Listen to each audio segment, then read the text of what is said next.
नमस्कार दोस्तों, OCN network में आपका स्वागत है।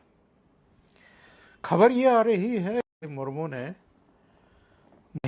बिल जो पारित किया था पार्लियामेंट ने उसको मंजूरी दे दी है, यानी उस पर अपनी मोहर लगा दी है। इसका मतलब ये है कि महिला आरक्षण बिल अब कानून बन चुका है। संविधान संशोधन के बाद अब वो एक कानून है। अब ये अलग बात है कि इसको लागू किया जाएगा डिलिमिटेशन के बाद, और जो आपका गणना होगी, जनगणना होगी, उसके बाद इसे लागू किया जाएगा। ये सरकार पहले ही बता चुकी है, ये कोई दबी छिपी बात है नहीं। तो महिला आरक्षण बिल को राष्ट्रपति की स्वीकृति मिल गई है, ये आज की बड़ी खबर है। अब सवाल यहाँ ये उठता है कि अगर ये कानून अमल में आएगा 2029 में, तो अभी इसकी रिलीवेंसी क्या है? कल मल्लिकार्जुन खड़गे छत्तीसगढ़ की राजधानी रायपुर में थे और उन्होंने एक बयान दिया। उन्होंने कहा कि साहब, ये जो मोदी सरकार ने बिल पास किया है राज्यसभा और लोकसभा में, ये एक जुमला है। अब क्यों उन्होंने इसे जुमला बताया है, इस पर जरा विचार करने की जरूरत है। उन्होंने एक बात और कही। उन्होंने कहा कि साहब, ये कोई नई बात नहीं है। राजीव गांधी के समय, बकौल मल्लिकार्जुन खड़गे कि राजीव गांधी जब प्रधानमंत्री थे तो उस समय पंचायतों में, लोकल बॉडीज में महिलाओं को 33% आरक्षण देने का प्रावधान किया गया था। तो ये बात तो ठीक है कि प्रावधान किया गया था, इससे कौन इनकार कर सकता है या कौन इसे झुठला सकता है कि राजीव गांधी के समय जो लोकल बॉडीज थी, पंचायत थी, उनमें महिलाओं को 33% का आरक्षण दिया गया था, 33% सीटें रखी गई थी उनके लिए। लेकिन सवाल ये है कि क्या राजीव गांधी के रहते हुए कभी पार्लियामेंट के किसी भी सदन में महिला आरक्षण का कोई बिल पेश किया गया, उसको स्वीकृति दिलाई गई क्या? ऐसा कभी नहीं हुआ। यानी लोकसभा में और विधानसभाओं में महिलाओं को 33% आरक्षित सीटें उपलब्ध कराने के प्रयास राजीव गांधी के समय कभी नहीं हुए। तो ये भी एक्सेप्ट करके चलना चाहिए, जनता को बता करके चलना चाहिए। मल्लिकार्जुन खड़गे की तरफ से ये क्यों नहीं बताया जा रहा है? नहीं बताएंगे वो, क्योंकि इनकी सरकार के रहते केवल एक बार 2010 में जब डॉक्टर मनमोहन सिंह प्रधानमंत्री थे, तब केवल राज्यसभा में इस बिल को रख करके, बल्कि इस बिल को नहीं, उस समय जो बिल पेश हुआ था उसका रूप स्वरूप अलग था, और जो अब मोदी सरकार ने पेश किया है इसमें कुछ अलग तरह की चीजें रखी गई हैं, अलग प्रावधान किए गए हैं। 33% उसमें भी था, इसमें भी था, लेकिन कुछ नियम उपनियम बदल दिए गए हैं। तो राज्यसभा में पारित हुआ था, और राज्यसभा में पारित होने के बाद उसको लोकसभा में पेश जरूर किया गया था, लेकिन पारित कराने का प्रयास इन लोगों ने बिल्कुल नहीं किया था। तो ये बातें भी मल्लिकार्जुन खड़गे को, राहुल गांधी को, सोनिया गांधी को बतानी चाहिए। सोनिया गांधी ने भी लोकसभा में इस पर विचार रखते हुए कहा था, मेरे लिए ये बहुत भावुक क्षण हैं। आपके लिए भावुक क्षण कैसे हैं? 10 साल मनमोहन सिंह की सरकार रही, इससे पहले पीवी नरसिम्हा राव प्रधानमंत्री रहे 1991 से लेकर के 1996 तक। आपके पति प्रधानमंत्री रहे 1984 से 1989 तक। उससे पहले 80 से 84 तक इंदिरा गांधी प्रधानमंत्री थी। तब क्यों नहीं इसको पेश किया गया और क्यों नहीं पारित किया गया? तो ये सिर्फ और सिर्फ एक ढोंग और पाखंड रचा जा रहा है ताकि प्रधानमंत्री ने, नरेंद्र मोदी ने जो साहस का परिचय दिया है या जो इनिशिएट किया है इस बिल को फिर से पेश करने का, और पेश ही नहीं करने का बल्कि पारित कराने का, तो उनको जो श्रेय मिल रहा है वो किसी तरीके से कम किया जा सके। इनका कुल मिलाकर के प्रयास यही है। कभी इसको जुमला बताते हैं कि ये तो जुमला है, कभी कहते हैं कि राजीव गांधी ने इसके लिए इनिशिएट किया था। राजीव गांधी ने कभी भी अपनी सरकार के समय इसको सदनों में पेश नहीं किया। ये पहली बार HD देवगौड़ा के समय, जब वो प्रधानमंत्री थे, 1996 में पेश किया गया था। बल्कि प्रस्तुत भी ठीक से नहीं हुआ था, प्रयास उनकी तरफ से किया गया था। फिर अटल जी के समय 2 प्रयास किए गए थे। दोनों बार ही चूंकि अंक गणित उनके पास नहीं था तो ये पारित नहीं हो पाया था। और चौथी बार प्रयास अंतिम रूप से 2010 में हुआ था। उसके बाद फिर किसी सरकार ने, यानी 2014 तक तो मनमोहन सिंह भी थे, उन्होंने फिर प्रयास नहीं किए। 2014 में नरेंद्र मोदी की सरकार बन गई थी। पहले कार्यकाल में उनकी ओर से भी इनिशिएट नहीं किया गया। शायद राज्यसभा की जो उनकी अपनी कमजोरी थी पार्टी की, सरकार की, वो उससे अवगत थे, उन्होंने प्रयास नहीं किया था। इस बार वो कॉन्फिडेंट थे कि मैं लोकसभा में भी पारित करा सकता हूं, राज्यसभा में भी करा सकता हूं। दूसरे, उनमें कम से कम एक काबिलियत है नरेंद्र मोदी में कि वो जब भी इस तरह का कोई इनिशिएशन लेते हैं तो उसके लिए एक माहौल पहले बना लेते हैं, और जब माहौल बन जाता है तो उसके बाद फिर चीज़ें पास करा लेनी थोड़ी सुगम हो जाती हैं, आसान हो जाती है।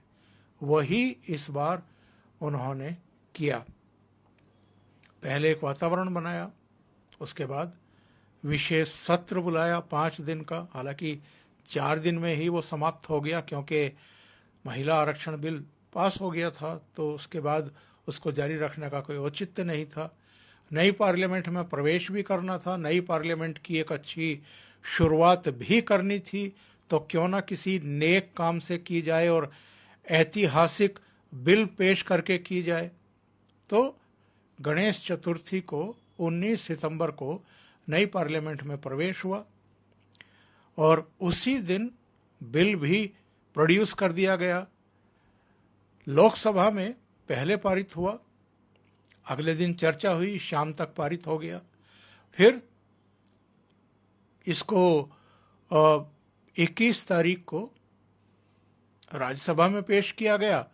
देर रात तक मेंबर ऑफ पार्लियामेंट बैठे, खुद प्रधानमंत्री वहां मौजूद थे और राज्यसभा की भी मोहर लग गई। इस तरीके से जो काम पिछले 3 दशक से नहीं हो पा रहा था, 3.5 दशक से नहीं हो पा रहा था, और देश की आधी आबादी इसकी प्रतीक्षा कर रही थी कि कब उनको सम्मान दिया जाए, तो वो काम नरेंद्र मोदी के समय हो गया। अब संकट क्या है कांग्रेस का और विपक्षी दलों का, क्योंकि अकेले मल्लिकार्जुन खड़गे नहीं हैं जो इस तरह की बात कर रहे हैं, जुमला है, ये कब का कब लागू होगा।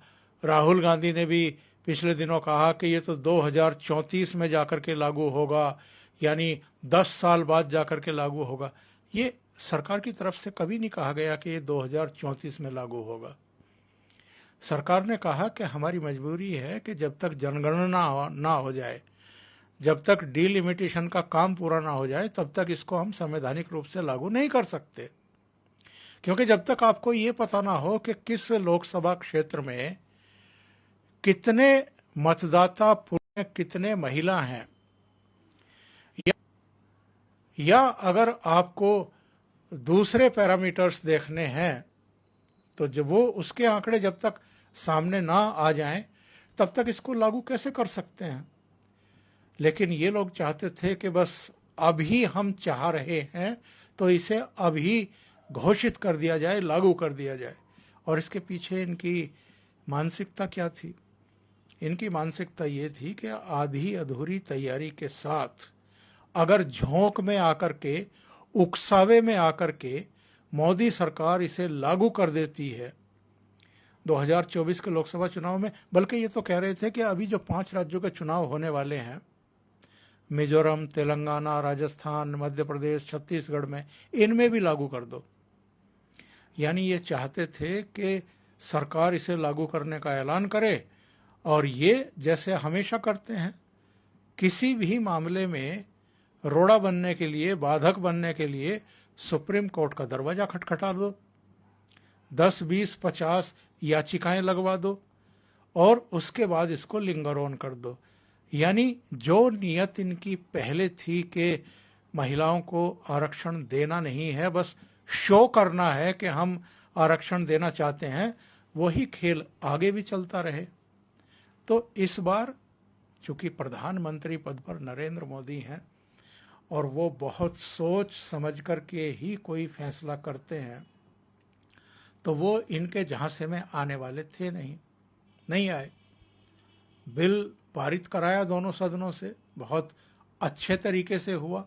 लोकसभा में तो केवल 2 वोट जो AIM के असदुद्दीन ओवैसी और इनका जो वो संभाजी नगर से जो पहले जिसका नाम औरंगाबाद था, वहाँ से मेंबर ऑफ पार्लियामेंट है जलील अहमद, उनके 2 वोट बस खिलाफ पड़े, वरना 454 वोट जो है वो महिला आरक्षण के समर्थन में पड़े।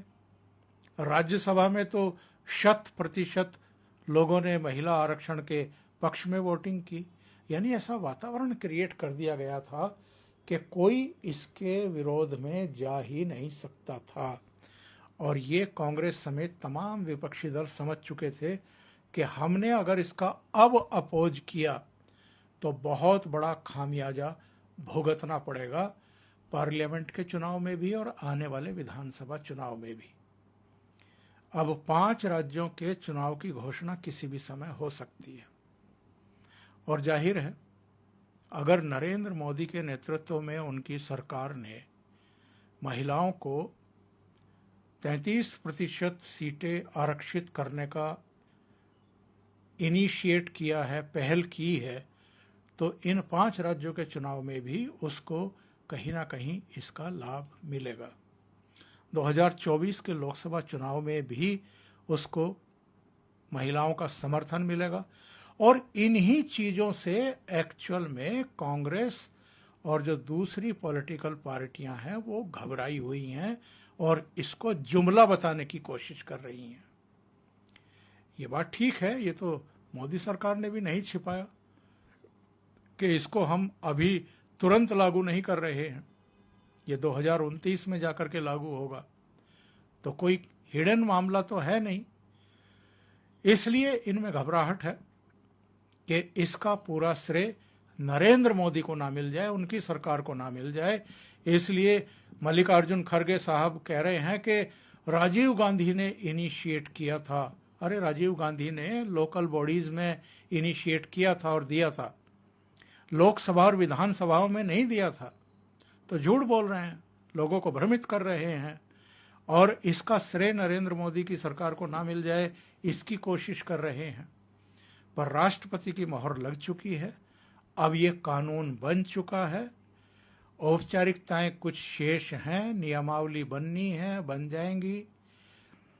कुछ लोगों का ये भी कहना है जो विधि विशेषज्ञ हैं कि देश की आधी विधानसभाओं की भी इस पर मोहर लग जाएगी तो ये पक्के तौर पर कानून भी बनेगा और आगे जाकर के इसको लागू करने में भी किसी तरह की कोई बाधा नहीं आएगी।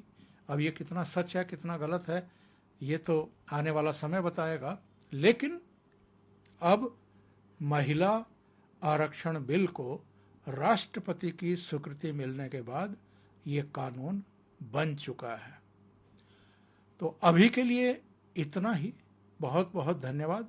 अगर आपको ये चैनल पसंद आ रहा है तो आप लाइक ज़रूर करें, इसको फॉलो ज़रूर करें, इस वीडियो को फॉरवर्ड ज़रूर करें। और अभी तक अगर आपने इसको फॉलो नहीं किया है या अगर आप YouTube पर देख रहे हैं और अभी आप सब्सक्राइब नहीं बने हैं इस चैनल के, तो आप सब्सक्राइब ज़रूर बन जाइए। बेल आइकॉन पर पुश कर दीजिए ताकि आगे आने वाले वीडियो और प्रोग्राम उनके नोटिफिकेशन आप तक ज़रूर पहुंचते रहें। बहुत बहुत धन्यवाद। नमस्कार।